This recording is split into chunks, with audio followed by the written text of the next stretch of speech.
All right, at this moment, we are just around 35 hours away from the scheduled launch of the first crewed mission to the moon in more than half a century. We've got some live pictures for you of the Artemis II rocket on the launch pad there at the Kennedy Space Center in Florida. You just have to look closely at the center of your screen. Artemis launch director Charlie Blackwell Thompson said that pre-flight prep is going well. This pad flow has gone extremely smooth, and we have been on plan or ahead of schedule or the whole entire time. And so we essentially were able to pull in our launch countdown preps by an entire day. About that, for more on what it's like to take part in a space mission, we're joined now by Jeffrey A. Hoffman. He's a former NASA astronaut and MIT professor. Jeffrey, good morning to you. You're part of this Good morning. Elite club of people who've been, way above Earth and working in space. So as an astronaut, what's going through your mind when a significant and historic mission to space is just hours away?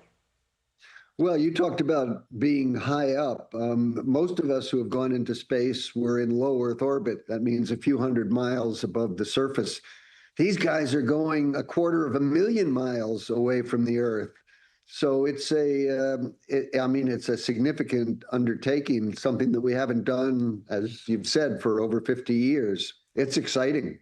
And we know that you all go through specific physical and mental training to be able to handle missions like this. You were part of the first mission to repair the Hubble telescope back in '93. And as we've been discussing, Artemis II is part of a first of its kind mission. So how do astronauts navigate something that no other astronaut has done before? How do you handle that? You train and you train and you train. You try to imagine all the things that might go wrong and what you'll do about them. And then if something actually goes wrong during the mission, hopefully you're prepared to take care of it. This crew has trained for several years. They are ready to go. And of course, there have been some delays. So they're feeling right now, I think, pretty confident that finally, unless something happens in the final countdown, they're going to get their trip to the moon. It's been too long, and I certainly hope this is successful because it's critical for our ultimate plans to land some astronauts on the moon again for the first time in over 50 years. And you were speaking about how exciting it is for you to watch this. What is it like seeing NASA heading back to the moon on this mission specifically? You said it's been too long.